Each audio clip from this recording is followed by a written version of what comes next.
So I've built some projects and I'm currently filming and editing them.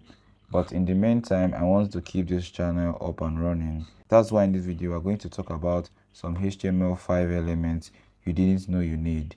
And by the time you're watching this video, the title might be something different. And of course, this article is written by Max Prilutsky. I hope I'm not murdering your name. And I'll also leave the link to this article in the description, so you can just rush through all this. And by the way, just heads up, this video is not planned. So basically, I just have to record the video today. So this video might just be all over the place. So we'll be exploring 8 surprisingly powerful HTML elements. So the first one is the dialog elements. And by the way, I've not read this article before, so all of us will be learning at this point. So the first one is the dialog elements. Okay, so essentially what we'll do, let me just copy this, and already have VS Code opened, and I have some files. So let me even get rid of all this.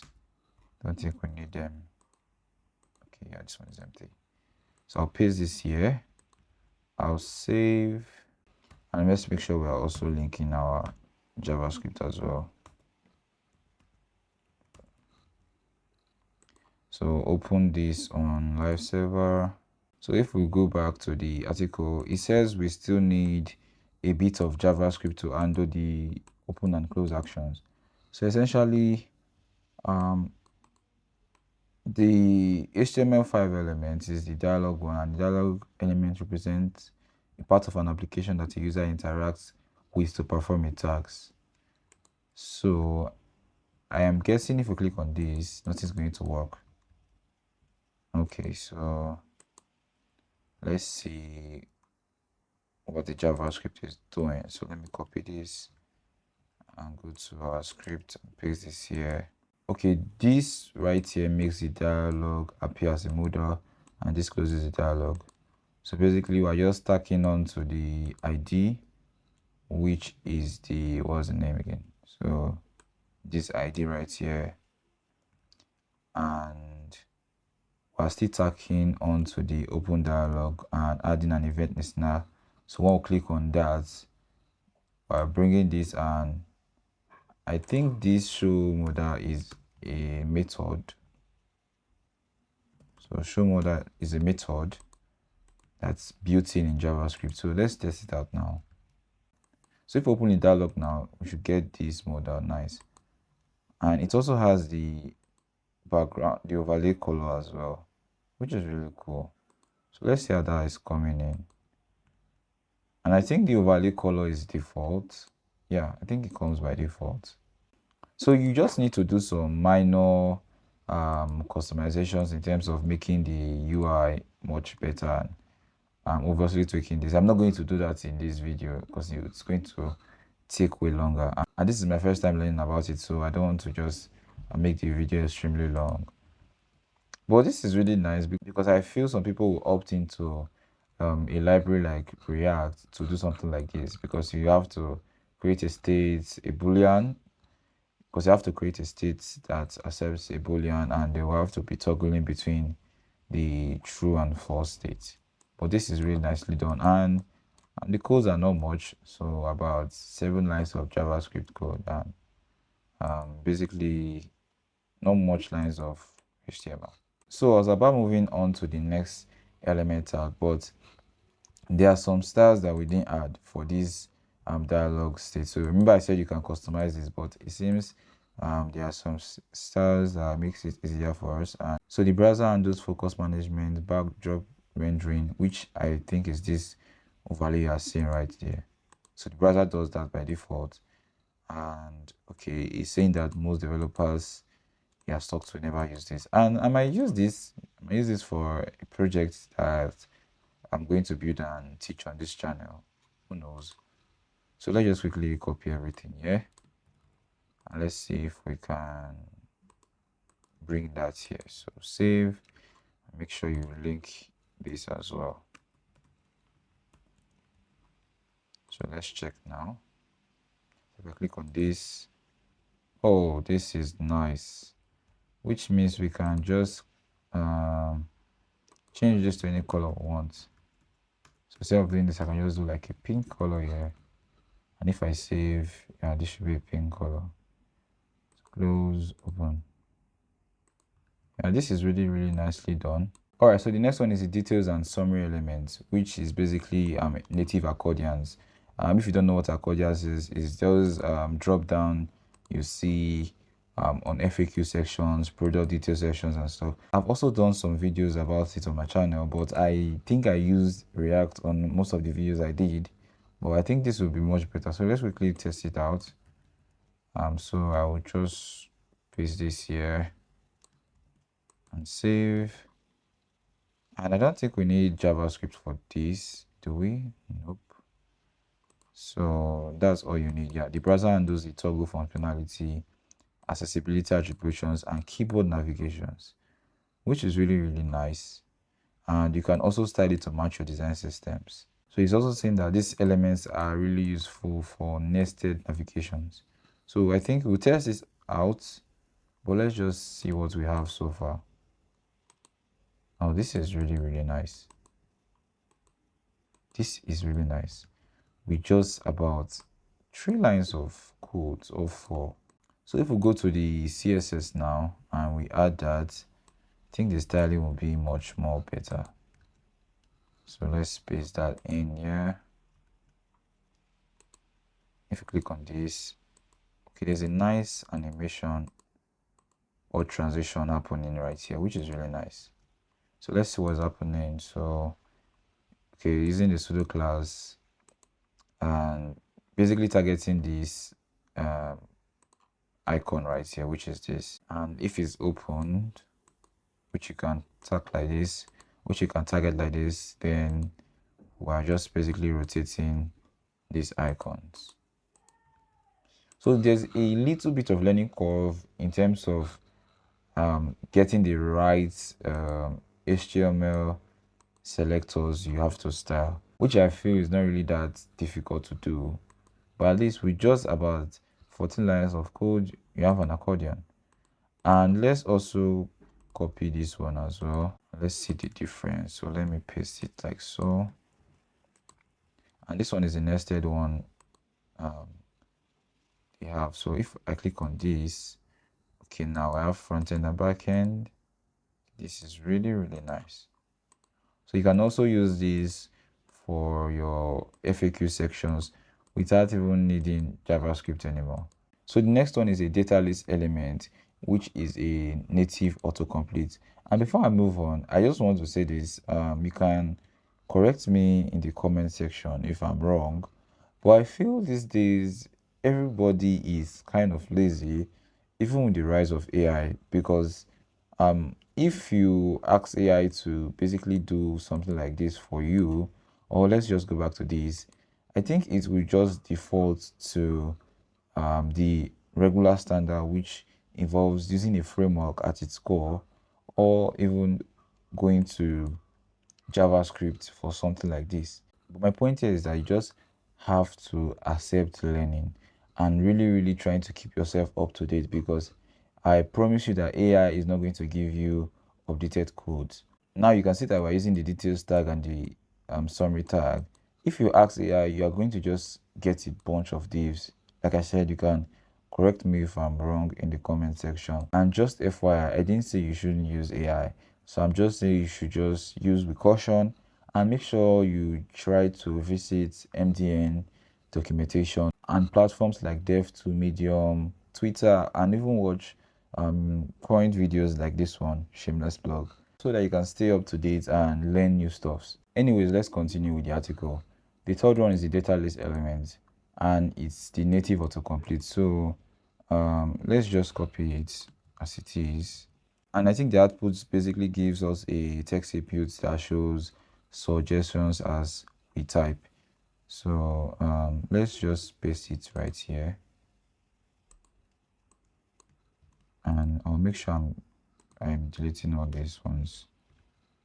So if I check now, and okay, this is really nice. So if I say Safari or Chrome, okay, I get I can autocomplete. or if I say Safari, I can easily just get an autocomplete and just select that. And another interesting use case is creating a color picker with named colors. So I'm guessing, let me just copy this and see how it works first. So we can easily select, okay, this is really nice. Wow. And the user can either type a color name or a S code. And with this, you can also add a bit of JavaScript to show a preview. So okay, so let me add one more color. I think black should be here. So black is 000. So we can do 000, or we can just do the #000. Okay, so we get the black right here, but it doesn't select the black color because I think, okay, it's the value that it accepts. So let's just go back again and select black. It just gets the value, and if we add the JavaScript, we'll get like a preview of that particular input that we selected. So let me just paste this here and save. So essentially we're just grabbing the input tag, no, not a class, we're just grabbing the tag, and for the preview we're getting the color preview, and I think color preview is from the ID. So for this color preview, it didn't add the tag right here. So what I'll just do, I'll just try and come here and just say this should be a div with an ID of color preview. So if we go back now and we select, let's select like green. Okay, nothing happened, and oh, okay, so there's no base. So basically we just need to come here and say color preview, if I can spell right. And is it color preview? So we just give it a width. Let me just accept this one like so. All right, so this is the green color right here. So now if we select another one, so okay, can select between red, and this is really nice, to be very honest, and select black. Cool. But I think it has some limitation. So the main limitation of data list is styling. You can't easily customize the appearance of the drop-down options. If you need to customize styling for the suggestion, you might still need a JavaScript solution. But for many use cases, native element is perfectly adequate.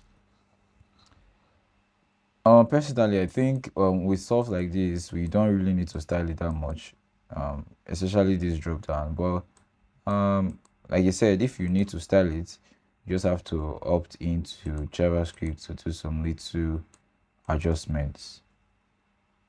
But with this alone, I'm really impressed with this I'm saying like so. All right, the next one is the meter element, and it's the semantic measurement displays. So when displaying values within a known range, most developers use a div with a background color. Yeah, that's correct.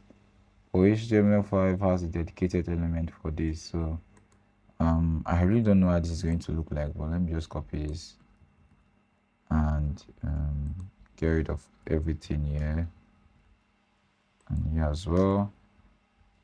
So let's just put it right here. So if we check now, okay, this is nice.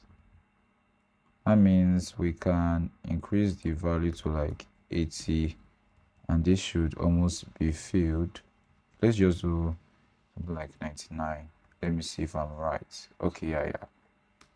So essentially you can increase and decrease the value, and I think the value changes per color, which is really nice. So let's do a much smaller number. So I'm guessing this should be red.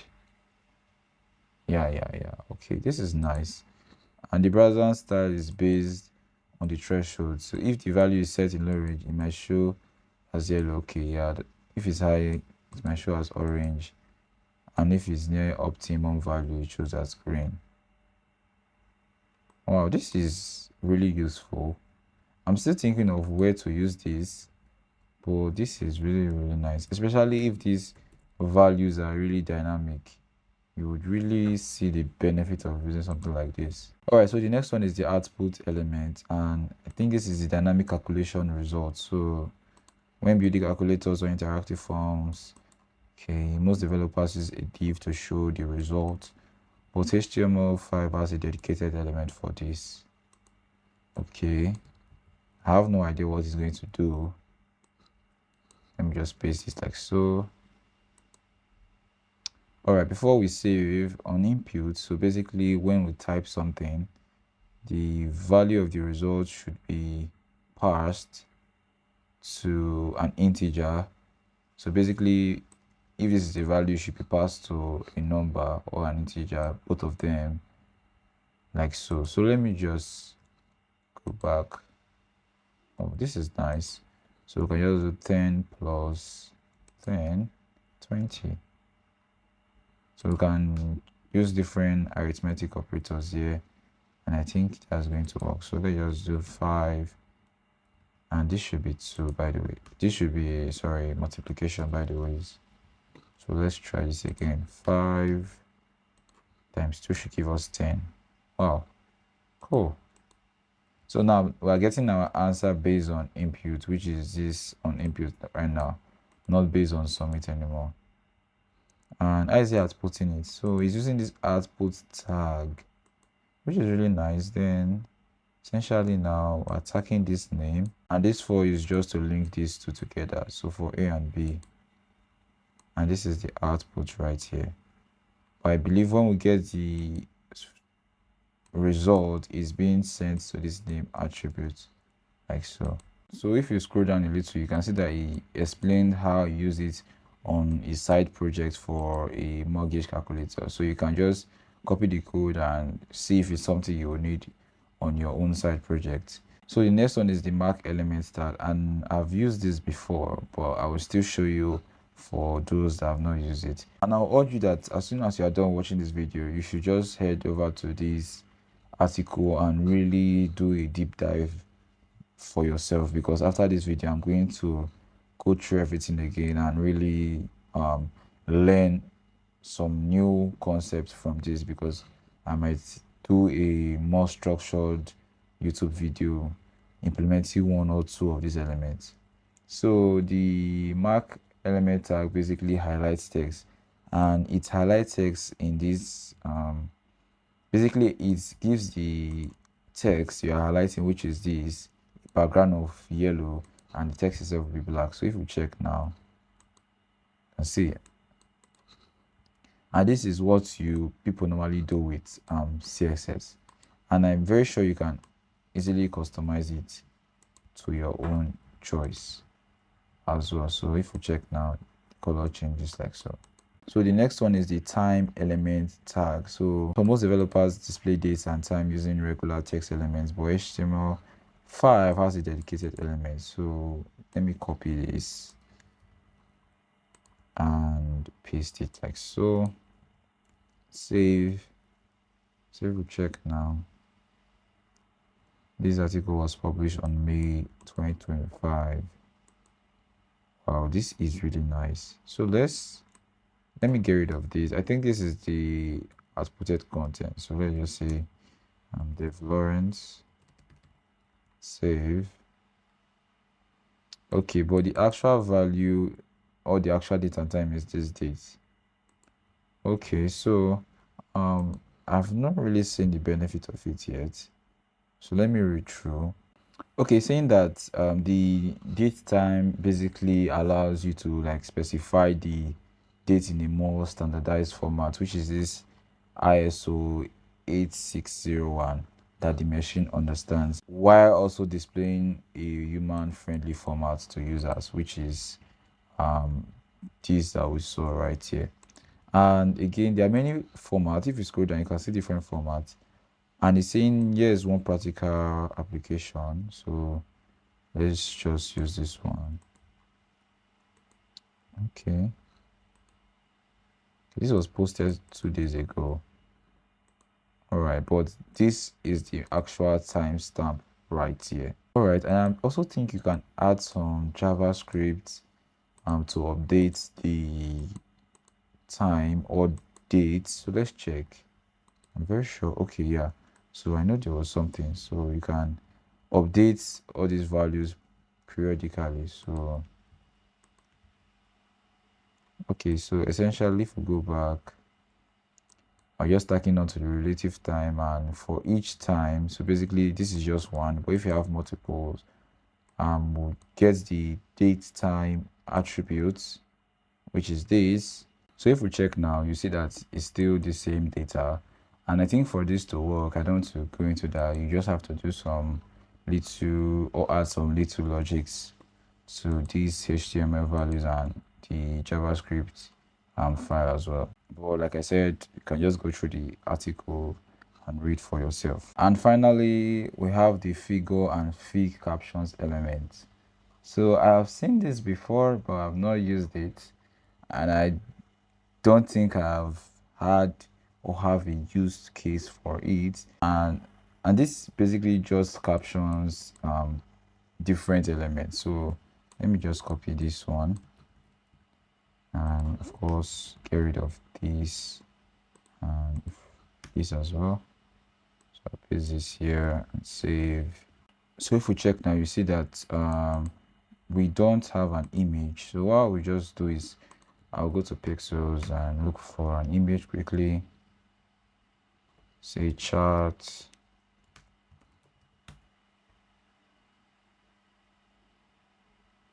Let me just copy this one. I'll paste it here. So let me try to also give it a size of like 200 and height of 200. So if we check back now, all right. So now I have a chart, and this is just a caption to that chart. So normally we would use something like a p tag here. Almost times I normally use span, but I think this is a much better way. But if you are using the fig caption, you also need to use the figure element alongside it as well. So the figure element isn't just for images like we used right here. It can be used for any content that is referenced as a single unit. So for this, I think it's just referencing the code snippet to caption. Essentially, this is the code snippet, and the fig caption references it. So it doesn't have to be an image, so you can use it for any of the content. All right guys, that's all we have for today. If you found this video helpful, please like and share to someone. Till next time.